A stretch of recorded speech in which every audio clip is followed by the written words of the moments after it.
Salam yoldaşlar, hər vaxtınız xeyir olsun. Mən Günəş Vəliyeva. Bu gün sizə Word bölməsində əsas tablardan biri olan layout tabının izahını verəcəm. Gəlin başlayaq.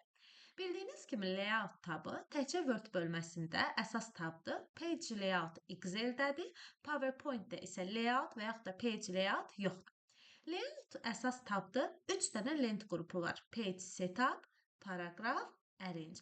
Bilirsiniz ki, yuxarıdakılar ələt tabları və yaxud da əsas tablar adlanır. Aşağıda adları yazılıb bir-birindən ara kəsmələrdən ayrılanlar isə qruplar adlanır. Onda demək olar ki, layoutda 3 dənə qrup var. 1, 2, 3. Birinci, X-Direction əmri. X-Direction əmri layoutda məndə versiya fərqli olduğuna görə, 2021 olduğuna görə burada əlavə olunubdur, amma 2019-da görməyəcəksiniz. Ona görə bunu demirəm. Margins. Margins kənar boşluqdur. Səhifənin kənar boşluq hissəsi. Baxın, səhifənin kənarını enləndirdi və yaxud da ki, narrow qoyursunuz, daraşdırdı. Margins əmri həmçinin printerin içərisində də var. Orientation. Orientation vərəqin, yəni səhifənin ya portret, yəni kitab rejimində ya da landspace, yəni albom versiyasında olmasını göstərir. Üçüncü, size, vərəqin ölçüsü. Buradan A3 qoya bilərsiniz, buradan vərəqi A5 qoya bilərsiniz və s. Vərəqin ölçüsü. Hər üç əmr margins, orientation, size, failin içərisində, printerin içərisində baxın, üçü də var. Sonra column əmri. Column əmri mətni sütunlara bölməkdir. Baxın, 3-ü seçdiyimə görə 3 sütuna böldü. 2-ni seçdiyimə görə mətni 2 sütuna böldü. Həmçinin column-un alt əmrləri var. Aşağı o column hissəsinə düşsəniz, burada onların arasında xətt də qoya bilərsiniz. Baxın, belə. Sadəcə şəkillər biraz səlqəsiz bir görüntü yaratdı. Belə. Sonra yoldaşlarım, gəldik break əmri. Break əmri mətni olduğu yerdən kəsib təzə səhifədən başlatmaqdır. Baxın, təzə səhifədən başlatmaqdır. Kursordan mətni kəsdi, onu yeni səhifədən başlatdı. Bu əmrin klaviatura düyməsi Ctrl-Enter-dir. Insert-də Pages lent qrupunda Page break əmri ilə həmən eynidir. Layout-da line number var. Line number, sətirlərin nömrələnməsi. Baxın, buna bəzən deyirlər ki, abzasın sətirlərinin nömrələnməsi. Nə sətir var orada? Ona görə line number olacaq layoutda. İstəsəz hər vərəqdə nömrələnməni restart edib. Yəni, hər səhifədə nömrələmə yenidən də başlada bilərsiniz. Məsələn, deyək, tutalım bunu edirəm Ctrl-Enter. Baxın, burada da yenidən nömrələmə başladı. Line number sətirlərin nömrələnməsi. Biz demişdik ki, yadımıza salaq.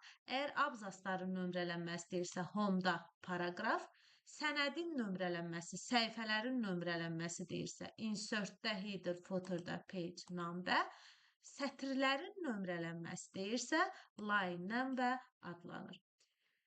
Hyphenation əmri hecalamaq deməkdir və yaxud da bunu deyə bilərik sətirdən sətrə keçirmək. Məsələn, avtomatika qoyaq və yaxud da burada manual əldən qoyaq. Baxırsınız, hal-hazırda hecalama yoxdur, yəni sətirdən sətrə keçirmiş olacaq.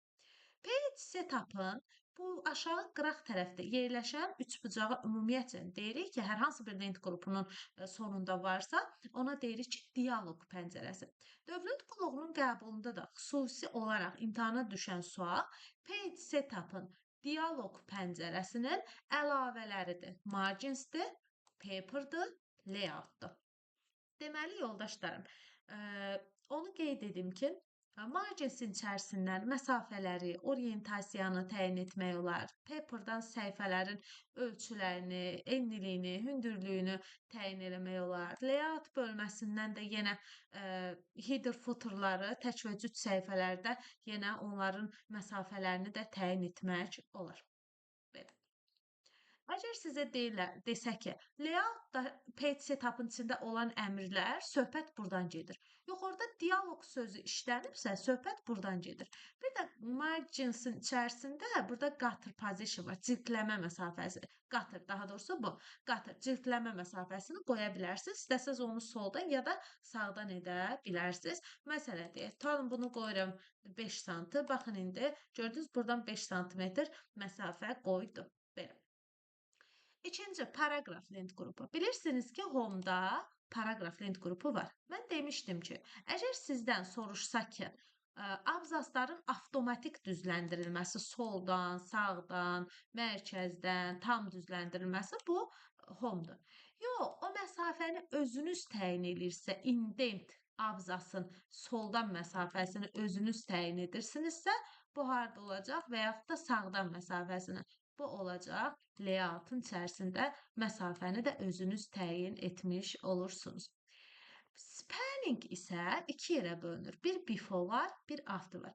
Before abzasın yuxarıda qalan yerindəki boşluq məsafəni təyin edir. Baxın, indi burada çox boşluq var. Tutalım ki, keçirəm bura.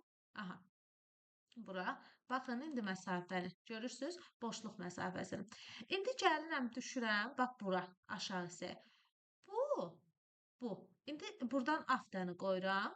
Baxın, aşağıdan boşluq məsafəsini təyin edir. Deməli, before abzasın yuxarıdan boşluq məsafəsini təyin edir. After isə abzasın aşağısından boşluq məsafəsini təyin edir. Paraqraf lent qrupu. Üçüncü, arrange lent qrupu. Arrange lent qrupunun pasiv olmasının səbəbi hal-hazırda heç bir şəkil və yaxud da fiqurun seçilməməsidir.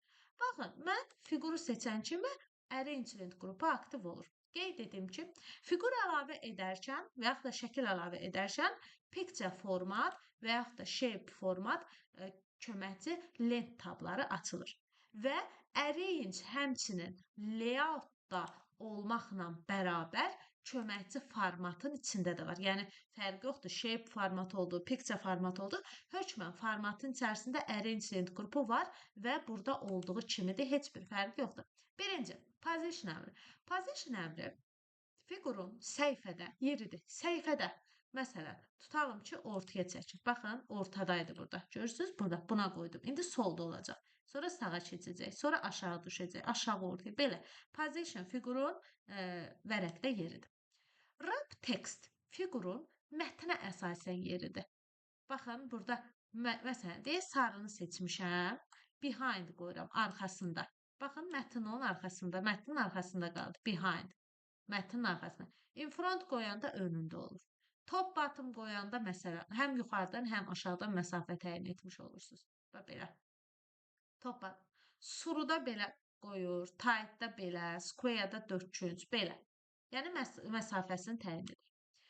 Bring forward var, bir də bring send back forward var. Deməli, yoldaşlar, bax, bunun qəbula bir düşən forması var. PowerPoint-də düşübdür. Amma mən burada deyəcəm. Fikir ver. Bring forward-ın içərisində bu sarı iki fiqurdan söhbət edir. Bir sarıdır, bir dənə də ağdır.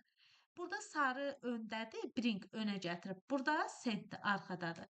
Yəni, fərqi yoxdur da. İstəyir 5 dənə fiqur olsun.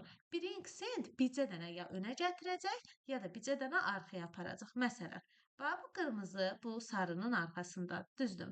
Bu qırmızı bu sarının arxasında. Bunu qoyaq in front. Aha, bu qırmızı bu sarının arxasında.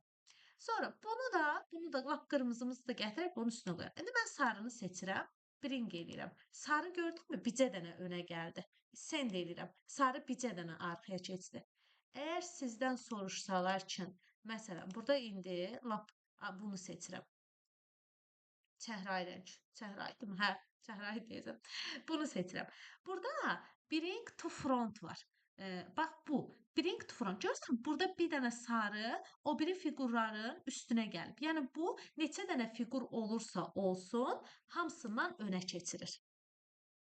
Deməli, bring forward olanda bir dənə fiqur önə keçirəcək. Bring to front olanda ən önə keçirəcək. Send back forward olanda bircə dənə arxaya keçirəcək.